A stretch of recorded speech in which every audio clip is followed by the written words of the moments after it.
killer pedal, but it has one slight issue with it, which is that these switches sometimes work and sometimes don't.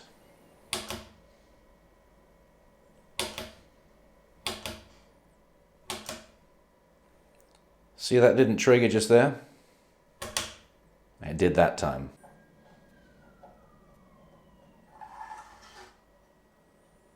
Now apparently all you need to do is to solder a capacitor across the two lugs of the switch right here, and that should solve the issue.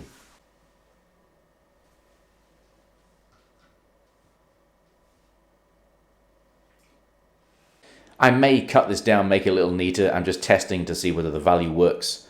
But yeah, you're basically fastening onto each of the two foot switch lugs right there. It's kind of awkward actually because you've got these cables in the way. I don't want to sort of burn anything.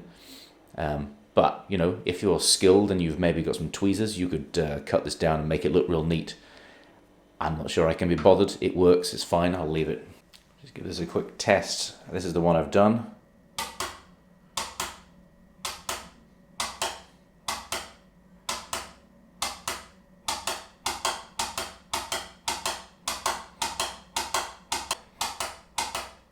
You see, why didn't Bogner just do it this many times? I've tidied it up a little bit just so it doesn't get in the way of the battery. This is the value of the capacitor that I used. Ultimately, it didn't work. It worked a bunch of times in the test, but then didn't work after that. What you need to use is a 0.1 UF capacitor with a minimum of 25 volts, and you will have far more success than I've had, and I of course need to change this one out again. It's a cool pedal, this one. Other than the little issue, obviously the one I just showed you there, I would be interested to know whether they were still shipping them with the same thing. I would think after all this time they've probably corrected it. But yeah, I like the Bogner sound in general. I always sort of think of Bogner as being kind of... I know they make different styles of amp and some of the different lines have got some very different sounds. But I always think of them as being somewhat in the Marshall camp, but smoother, not quite as nasal, and certainly not as fizzy in the highs that, you know, some of the higher gain Marshalls are kind of fizzy. Yeah, I like the Bogner sort of sound. And this pedal certainly captures it.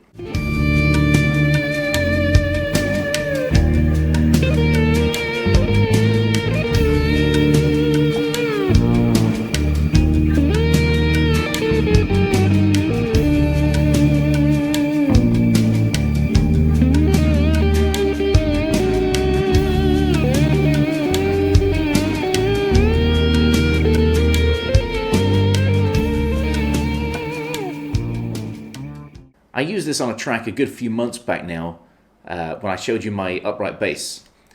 So I played a little bit of slide stuff through it, and I used it in conjunction with my EP booster. And that was a good sound, I thought. It gave me a nice sort of compressed thing under the fingers and a very thick tone, which is ideal for playing slide on. The boost on this is good. You have a variable gain control on it and the volume. I do find it comes up a little bassy.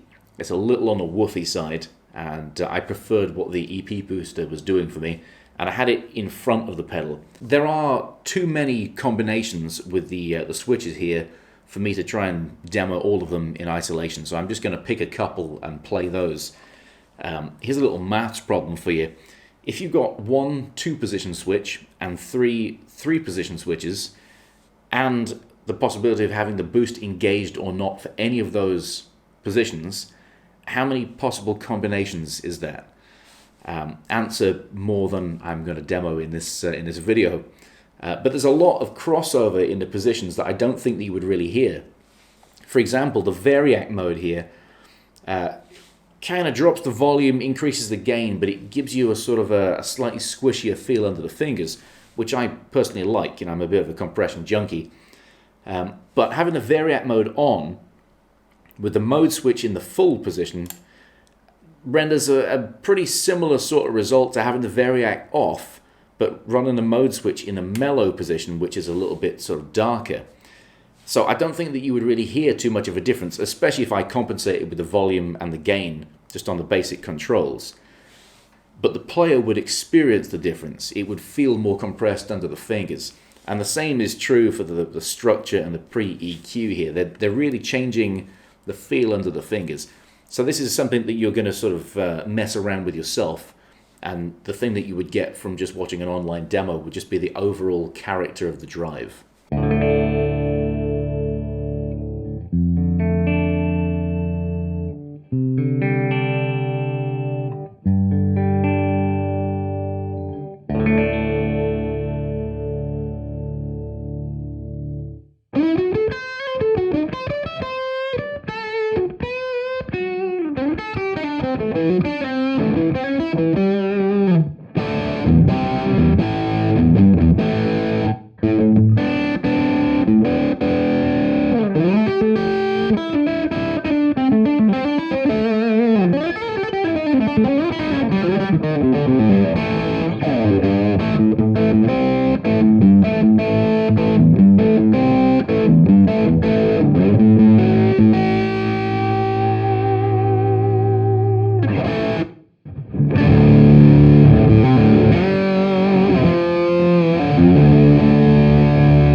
It's a cool pedal, this one. For me, I gotta say, the hidden gem of the Bogner pedal lineup is the Überschall.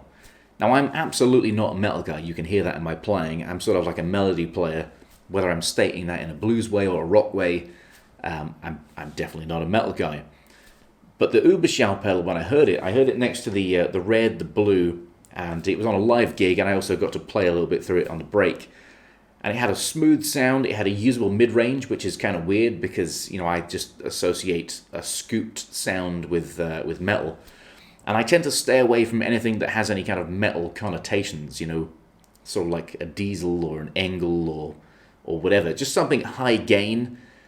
I tend to stay away from those things. But in this instance, don't discount it just because of the name.